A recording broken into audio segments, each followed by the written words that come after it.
Take a deep breath and settle into a prayerful place. Let your mind and your body and your soul relax. Breathe in the world and breathe out peace. Breathe in the world and breathe out peace.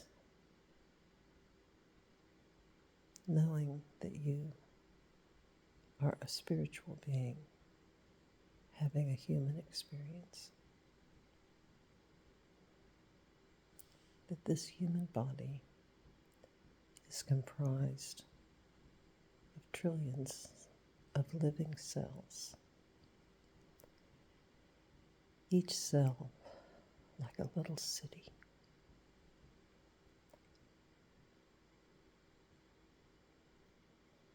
Each cell has a mitochondria or more.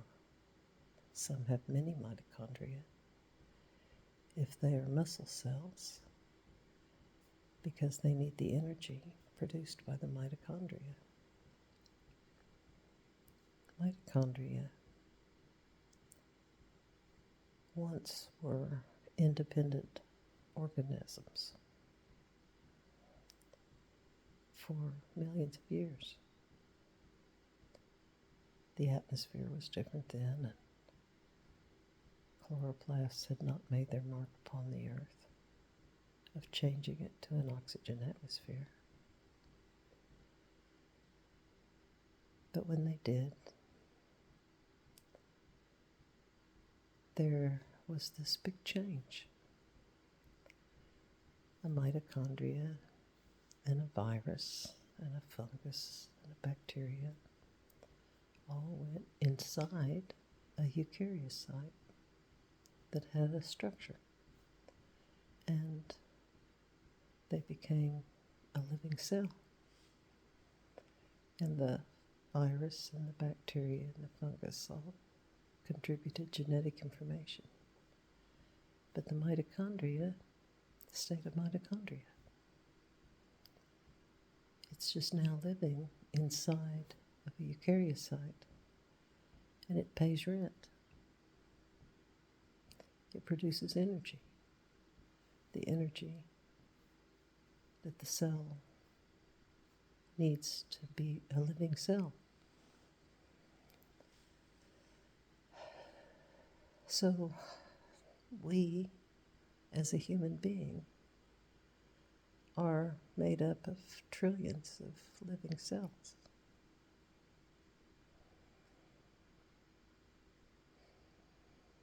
That's our material body, the human being part.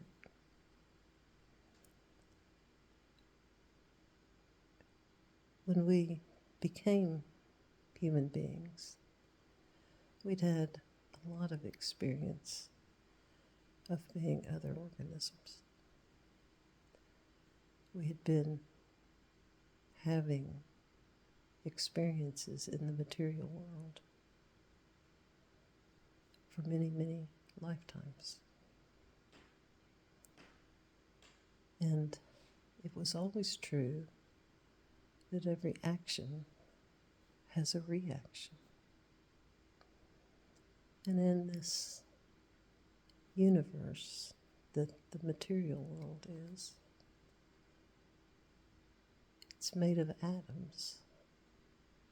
And the atoms are the power of positive and negative with an enormous amount of energy.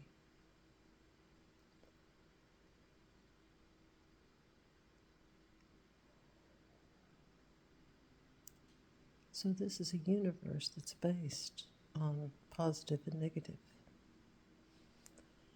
And we could label them as good and bad, or positive and negative.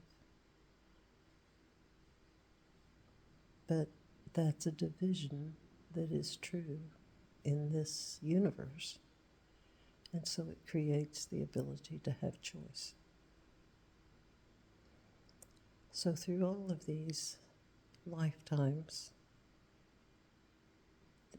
as every different sort of creature imaginable, there was choice that was made.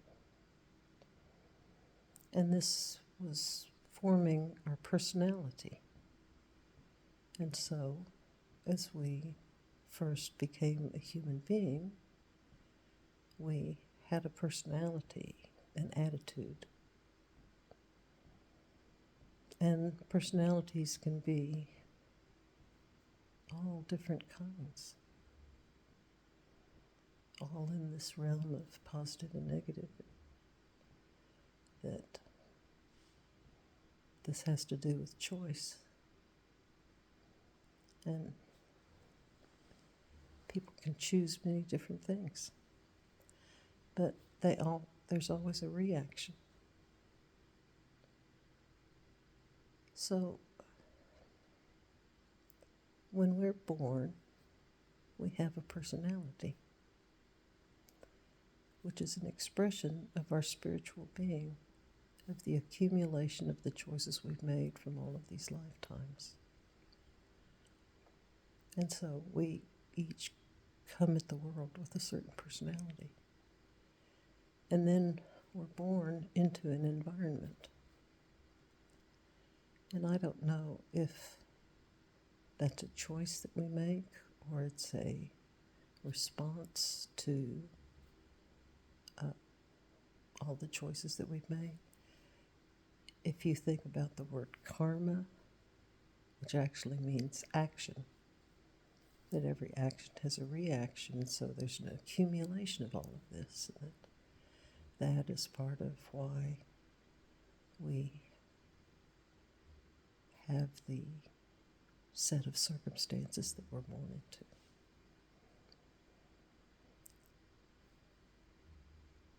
There's as big a variety of circumstances to be born into as there are human beings that have been born. And we can label some childhoods as being bad childhoods and some childhoods as being good childhoods. And it's true that people that are born into safe, loving, nurturing homes generally have happier lives, that they make good decisions, they have good relationships, they enjoy their careers, and we don't know whether there are people that are like that because that's the path their soul has taken, or whether that's just,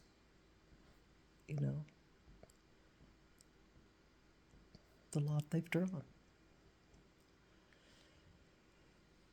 Some human childhoods include quite a bit of suffering.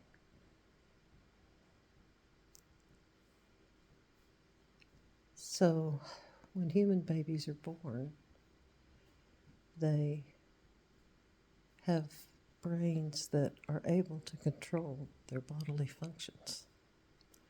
But all the part of their brain that thinks is just stem cells.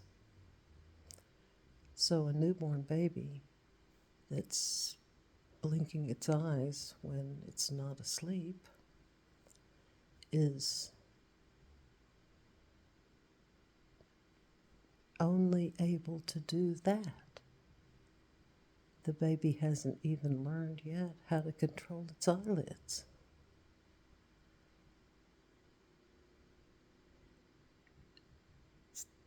Some animals, like horses, for example, are able to stand up shortly after they're born and walk around. Human beings take a long time before they're walking. It takes a year before they can walk. And then they're not very good at it. And then they're constantly growing, so they're constantly having to reconfigure their bodies.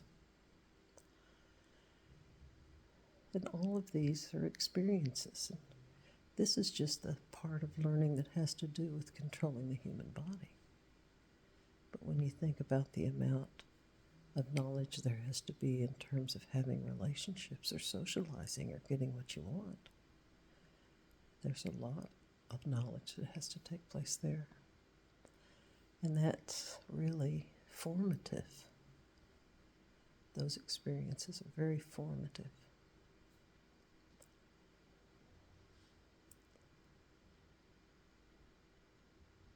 We have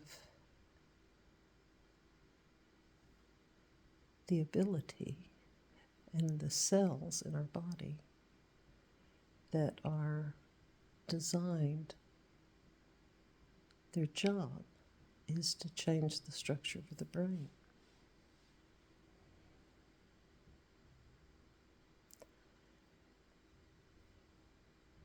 And the knowledge from all of these lifetimes of spiritual beings having all these kinds of different ways of forming human brains, there's a blueprint of the best case scenario as far as human brains are concerned. So this information is there. But in that living cell, along with the mitochondria, there's other organelles within the living cell. And one of these is an endoplasmic reticulum. The endoplasmic reticulum is very subject to influence by strong emotions and stress. So, when you were first a human being, you'd had experiences as other, highly organized animals with social structure, but it was nothing like being a human being. This is a surprise, and it takes some getting used to. There's so much going on. And in the early times of being human beings, the lifetimes were fairly short. Sometimes just 30 years or so.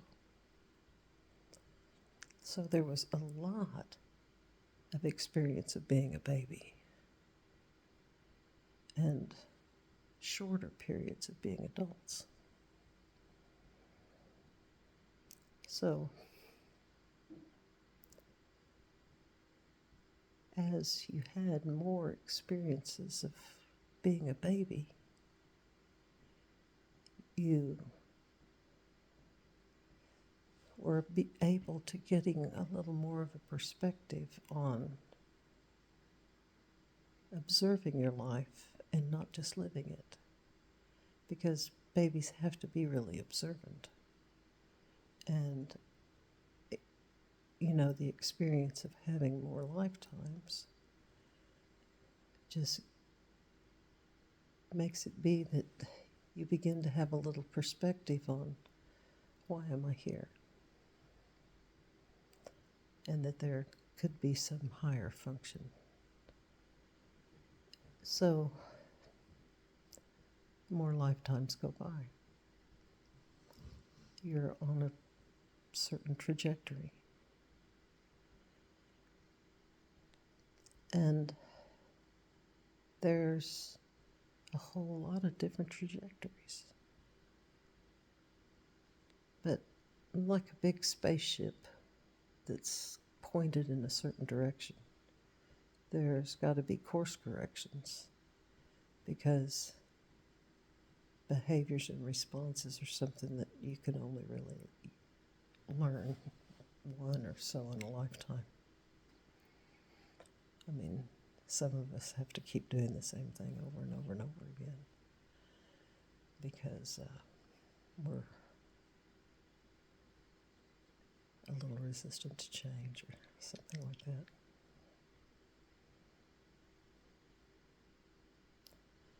Sometimes we have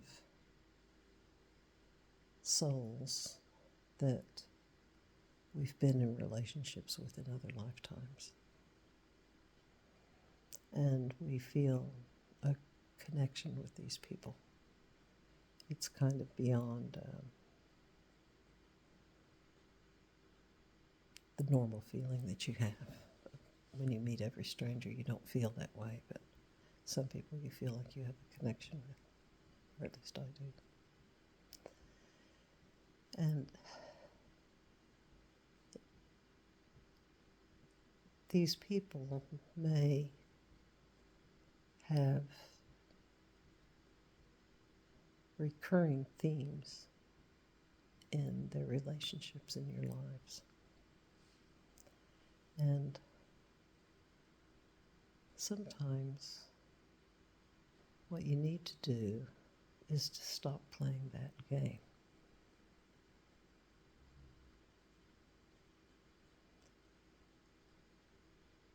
And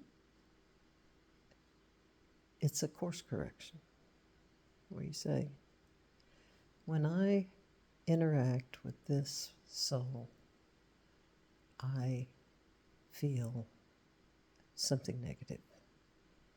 Maybe I feel like I'm not good enough, or I feel pain or fear or something like that. So if you want to have a trajectory in your life that is taking, in your soul life, that is taking you toward the positive side, then it would be natural to make a course correction and say, I have a saying that when you go to the gas station and you hold the nozzle in your hand, that you need to expect gas to come out. That if you expect something else to come out, you'll be disappointed. So when you have a relationship with that person and it causes suffering, and every time you have a relationship with that person it causes suffering, then maybe you could choose to not have a relationship with that person and shut that door. And that would be a course correction.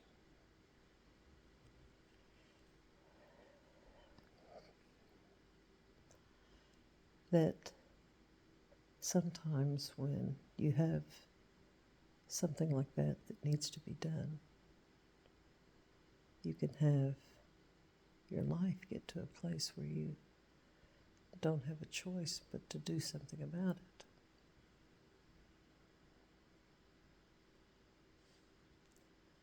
Like when I was needing to decide about getting a divorce, I had this nightmare. And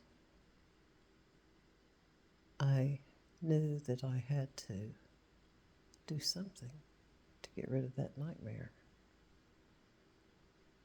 And I realized that I had been put in this place where I needed to do what I wanted my mother to do. And that was to get a divorce.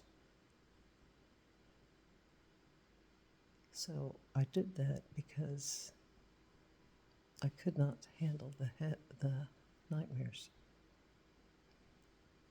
That was the way in which my life forced me to make this decision. And it could be that it's some sort of an autoimmune disease. It could be just things going terribly wrong until you realize that you need to go right in order for things to stop going terribly wrong. And to think about what the God fortune demands, which is that if she frowns on you, that you have to be positive, and you have to be brave, and you have to be clever.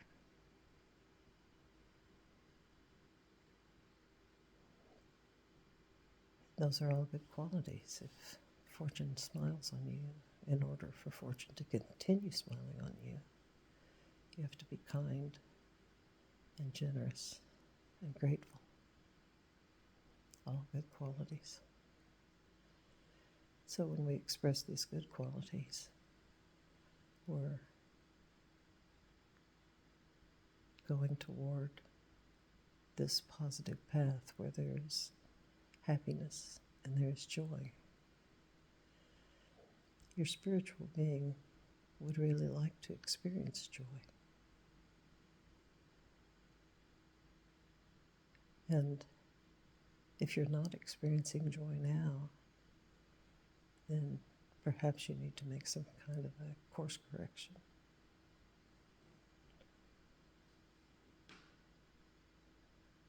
But when you know that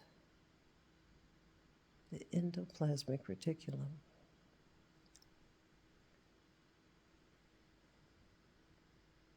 can relax, you can invite it to relax and allow the transmission of knowledge through the spiritual being into the mitochondria, and that the mitochondria will put out the molecules with the information of the optimum human body, and that the endoplasmic reticulum can fully accept this information and willingly transmit it, because we know the truth that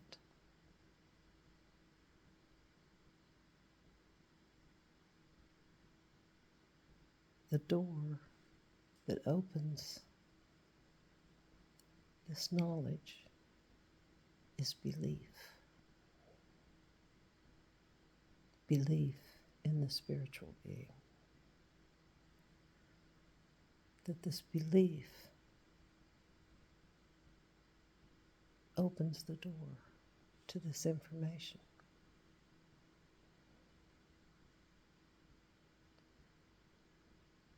That we can invite the mitochondria to bring this information from the spiritual being into the human being. And that this energy is beyond the energy that the cell needs to exist and to do its job. It's way beyond that energy.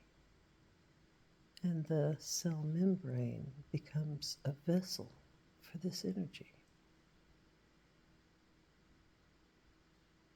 And as the cell completely fills with this energy, the endoplasmic reticulum completely relaxes and allows this energy to be transported to the Golgi and packaged to go out into the bloodstream and go to the very organs of the body, so that the heart and the lungs, the liver, the gallbladder, that each one of these organs becomes filled with this energy and a transmission of this information, and that the satellite cells in the body can become invigorated, and that they can restore and rebuild the tissue, that the brain becomes full of this energy, and the microglia become highly activated, and they're filled with the knowledge of which dendrites need to be pruned. And the Schwann cells are highly activated, and they are filled with the knowledge of which dendrites and which axons need to be touching. And the glial cells that clean up the debris are ready for action.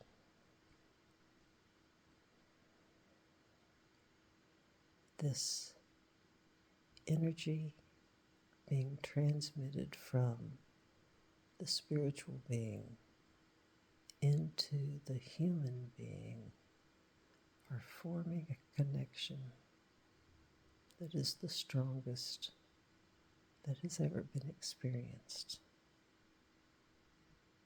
in these series of lifetimes. That this will be of such great benefit that the reconstruction of the brain is taking place, and all of these areas that had suffering can be respected and received, that they can be acknowledged for the strength and the cleverness and the endurance required to survive.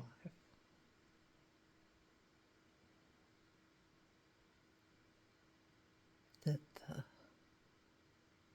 dendrites that are part of the wisdom of this experience stay connected,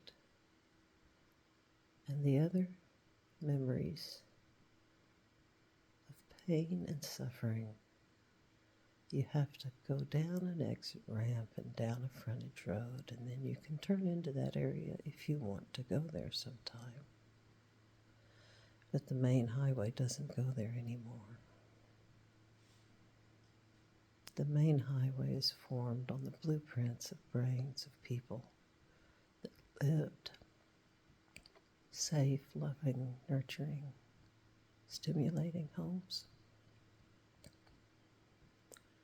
And these feelings of inadequacy and these feelings of not being good enough, these feelings of shame or guilt or anxiety, sadness, that these can be relieved.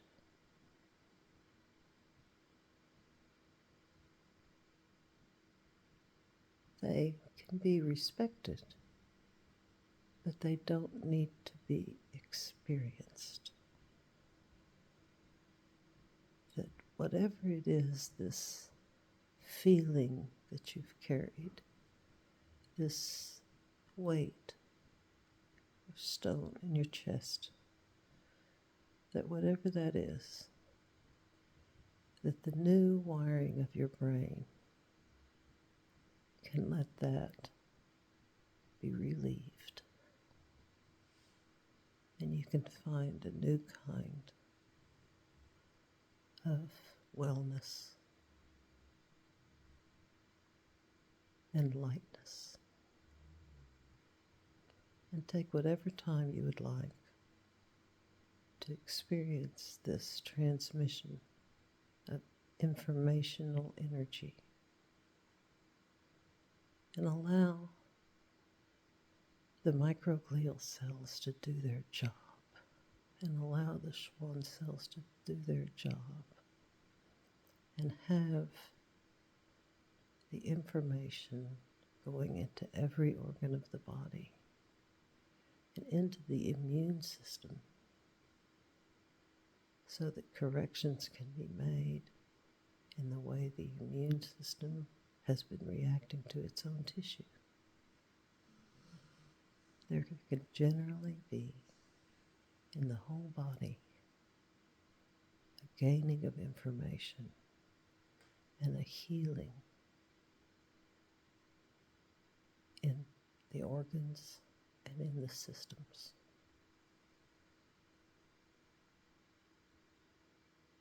That this energy and this experience is available to you anytime you choose to open the door of belief. Good night.